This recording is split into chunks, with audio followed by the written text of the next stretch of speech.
VAT যদি আমি দেই পুরোটা, কাস্টমার তো দেয় না, আমি যদি পুরো ভ্যাট দিই আদায় করেও ওই ট্যাক্স দিতে হলে আমার ঘর বাড়ি বিক্রি করে ট্যাক্স দিতে হবে। ক্ষুদ্র উদ্যোক্তা নিয়ে আজ পর্যন্ত সারা বাংলাদেশে এই 50-53 বছরে কেউ কাজ করে নাই। আমলাতন্ত্র এত শক্তিশালী হয়েছে এবং তারাই দেশকে রুল করতেছে। ভোক্তা কেন আন্দোলন করে নাই, এখন আপনারা তো ভোক্তার কাছে গেলে ভোক্তার বক্তব্য পাবেন। আমাদের বিষয়টা হচ্ছে, আপনি দেখেন যে 15% ভ্যাট পৃথিবীর কোথাও খাদ্যের উপরে নাই। আপনার কি আয় বেড়েছে? আপনি তো আমার ভোক্তা। অলরেডি মূল্যস্ফীতির কারণে আমাদের 30 থেকে 40% ব্যবসা কমে গেছে।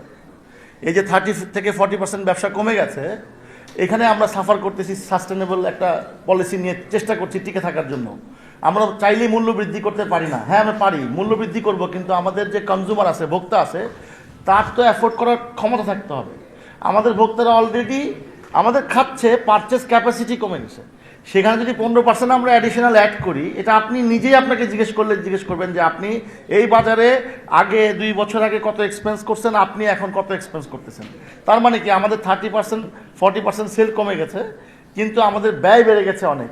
আমাদের ওয়েজেস বেড়েছে, আমাদের ইউটিলিটি কস্ট লাস্ট সরকার আমাদের সব কিছু ডাবল করে দিয়ে গেছে। তারপরে আমাদের স্টাফ বেতন বেড়েছে। আমাদের ধরেন আমাদের এই যে এখন বাজারে যেই নিত্যপণ্যের মাঝখানে আপনি দেখেন তেলের একটা তেলেসমাতি, আপনারা সবাই দেখলেন, তেল নাই বাজারে। আমরা 220 টাকা পর্যন্ত তেল কিনেছি। আপনার আলু নাই বাজারে, আমরা 80 টাকা পর্যন্ত আলু কিনেছি। সারা বছর পেঁয়াজের একটা টানাটানি ছিল, কিন্তু আমরা কি প্রতিদিন দাম বাড়াতে পারি? কোনোভাবে সম্ভব না। আপনি সকালে নাস্তা খান প্রতিদিন বাইরে, আপনি যখন খেতে এসে দেখলেন আজকে খেলেন 50 টাকা খরচ করে, কালকে যদি 60 টাকা হয়, আপনি তো ওইটা মেনে নেবেন না। আমরা কথা বলছি, আপনারা এখন এই এনবিআর-এর লোকজনের কবে ঘুম ভাঙে? আমার কথা হচ্ছে যে এনবিআর-এর কর্মকর্তা যেই পর্যায়ে মাঠ পর্যায়ে জুলুম করে, ভ্যাট আদায় তো এইভাবে হবে না। কারণ আমাকে গ্রাহক ভ্যাট দেয় না, ভ্যাট চাইতে আসলেই মারতে আসে। আমি ডোন্ট টক অ্যাবাউট যে আপনি ধরেন ধানমন্ডির রেস্তোরাঁ বা গুলশানের রেস্তোরাঁ নিয়ে আমরা কথা বলছি না, কিন্তু ওইটা তো আপনি কালে ভদ্রে খেতে যান, আপনি আপনার পরিবার নিয়ে বিনোদনের জন্য একবেলা খেতে গেলেন সপ্তাহে 15 দিনে। বাট আমাদের যে সাধারণ বাংলাদেশে, সারা বাংলাদেশে যে সাধারণ মানুষরা, কর্মজীবী শ্রমজীবী লোকজন, তারা কি আমাকে 15% ভ্যাট দেওয়ার ক্ষমতা রাখে? এটা তো অ্যাবসার্ড। IMF-এর ফর্মুলা শুনে সারা পৃথিবীতে কোথায় দারিদ্র্য বিমোচন হয়েছে সেটা বলেন। আমার তো মনে হয় যে এই যে এনজিও গভর্নমেন্ট, আমি বলবো সেটা যেভাবে আপনি নেন না কেন, আপনারা কেউ বলছেন না, তারা এই দেশটাকে আরও দারিদ্র্যর নিচে নিতে চায়। তাহলে সুবিধা কি? তাদের এনজিও ব্যবসাটা আরও ফুলে ফেপে বড় হবে, আমরা দারিদ্রতার নিচেই থাকবো এবং আমাদেরকে বহু ভাগে বিভক্ত করে ফেলবে আমাদেরকে। আমাদের অবস্থাটা খুবই খারাপ। আমরা এরপরে যে মরার উপর খরার ঘা, আমরা বলেছি এই যে স্ট্রিট ফুড কোনো ভ্যাট দিচ্ছে না। আমি যেই তান্দুরি চিকেনটা 150 টাকা বিক্রি করি, সেই একই তান্দুরি চিকেন 100 টাকা যদি পাশের দোকানে বিক্রি করে, যার ভ্যাট নাই, ট্যাক্স নাই, কমপ্লায়েন্স নাই, কিচ্ছু নাই, তাহলে ও কি আমার কাছে আসবে? তাহলে আমার লাভ কি? আমি কিভাবে টিকে থাকবো? এই যে আমি 100 টাকা খেতে পাচ্ছি, কিন্তু আমার কস্টিংয়ে 100 টাকা হয় না। আমার কমার্শিয়াল হারে বিদ্যুৎ বিল, কমার্শিয়াল হারে পানির বিল, কমার্শিয়াল হারে গ্যাস বিল, আমাকে কমার্শিয়ালের স্পেস বিল, কর্মচারীর বেতন, কমপ্লায়েন্স, এই যে আনহেলদি কম্পিটিশন, সেটাই আমরা বলে আসছি যে ভ্যাটের আওতায় সবাইকে আনতে হবে এবং ভ্যাটের আর এক হইতে হবে।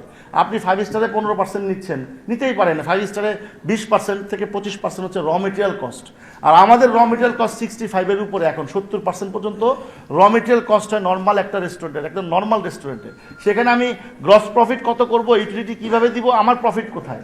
আমাদের কোনো প্রফিট নাই লাস্ট 4 বছর। হয়তো আপনারা যদি 4টা ভালো রেস্তোরাঁ দিয়ে বিচার করেন সারা বাংলাদেশ, এইভাবে সারা বাংলাদেশ চলবে না। তো দেশে আর ভ্যাট ফাঁকি দেওয়ার আরেকটা মূল কারণ হচ্ছে, আপনাকে বলি, আপনি যেই পর্যায়ে ট্যাক্সেশন নির্ধারণ করেন, যেই ওয়েতে, সেই ওয়েতে ভ্যাট যদি আমি দেই পুরোটা, কাস্টমার তো দেয় না, আমি যদি পুরো ভ্যাট দিই আদায় করেও ওই ট্যাক্স দিতে হলে আমার ঘর বাড়ি বিক্রি করে ট্যাক্স দিতে হবে। এনবিআর-এর কাছে আমরা 5 বছর যাবত চিঠির পর চিঠি যে ট্যাক্সেশনটা ইজি করেন, একটা সহজ প্রক্রিয়া ট্যাক্সেশন করেন, আমরা প্রতি মাসেই ট্যাক্স দিয়ে দিই, যেহেতু আমরা ক্ষুদ্র উদ্যোক্তা। কিন্তু এনবিআর-এর চাঁদাবাজি তো বন্ধ হবে না, কারণ মাঠ পর্যায় থেকে চাঁদাবাজি করে উপর পর্যন্ত ভাগ বাটোয়ারা হয় এবং তারা সিস্টেমটাকে এমন জটিল করে রাখে, আপনাকে চাইতে হবে লয়ারের কাছে ট্যাক্স দেওয়ার জন্য। তো আপনি কিছু সরকারকে দিবেন, কিছু এনবিআর-এর কর্মকর্তাদের ম্যানেজ করবেন, কিছু লয়ার নেবে। আসলে আদতে সরকার রাজস্ব পাবে না। কেউ এই রাষ্ট্রে 53 বছরে ব্যবসায়ীদের জন্য সহজীকরণ কিছু করে নাই। হ্যাঁ, কিছু মুষ্টিময় ব্যবসায়ীর জন্য সরকার কাজ করে, তারা যেমন ফুলে ফেপে বড় হয়ে যায়, তাদের কিচ্ছু হয় না। কিন্তু এই ক্ষুদ্র উদ্যোক্তা নিয়ে আজ পর্যন্ত সারা বাংলাদেশে এই 50-53 বছরে কেউ কাজ করে নাই। তো ক্ষুদ্র উদ্যোক্তা যদি কাজ করতে, তাহলে ক্ষুদ্র ব্যবসায়ীদের যে এই জুলুমটা মাঠ পর্যায়ে, এটা হচ্ছে তাদের লুটপাটের জন্য। IMF একটা উসিলা মাত্র। আমরা এখনো বলতে চাই সরকারের কাছে, আপনারা আসছেন, একটা লেজিটিমেট ভালো একটা ইলেকশন দেন, ভালো একটা গভর্নমেন্ট আসুক, তারা ব্যবসায়ীদের সাথে বসুক। আরেকটা বিষয় আপনাদের সাথে বলতে চাই, FBCCI-কে ঠুটো জগন্নাথ বানায় রাখছে আজকে বহু বছর। যখন যে সরকার আসে, তার তাবেদারি লোকজন FBCCI শাসন করে বা FBCCI-তে তারা নেতৃত্ব দেয়, এবং তারা শুধু তাদের মতো করে পলিসি করে এবং তারা তাদের সাম্রাজ্য বাড়িয়ে চলে। ক্ষুদ্র উদ্যোক্তাদের প্রতিনিধি FBCCI-তে নাই বললেই চলে। সুতরাং FBCCI হচ্ছে আমাদের স্পোক্সম্যান, দেন দরবার করবে সরকারের সাথে, একটা সুন্দর ব্যালেন্স একটা ব্যবসায়িক পরিবেশ সৃষ্টি করবে। সেখানে FBCCI ক্ষুদ্র ব্যবসায়ী নিয়ে কোনো মাথা ব্যথা নাই। তাদের কাজ হচ্ছে বড় বড় ইন্ডাস্ট্রিজরা তারা ভোট কিনেই তারা নেতৃত্বে যাবে সরকারের ব্লেসিং নিয়ে, এবং তারা সরকারের আজ্ঞা বহে কাজ করবে, যা হয়েছিল লাস্ট বিগত বছর, নট অনলি 15 বছর, আপনার স্বাধীনতার পর থেকেই যার যার সুবিধা অনুযায়ী শেষে FBCCI-তে নেতৃত্ব দিয়েছে। আমরা এটার অবসান চাই। যদি ডেমোক্রেসি হইতে হয়, সমস্ত জায়গায় ডেমোক্রেসি হোক। ডেমোক্রেসি হইলেই পরে আজকে আমাদের এই কথা শুনতো।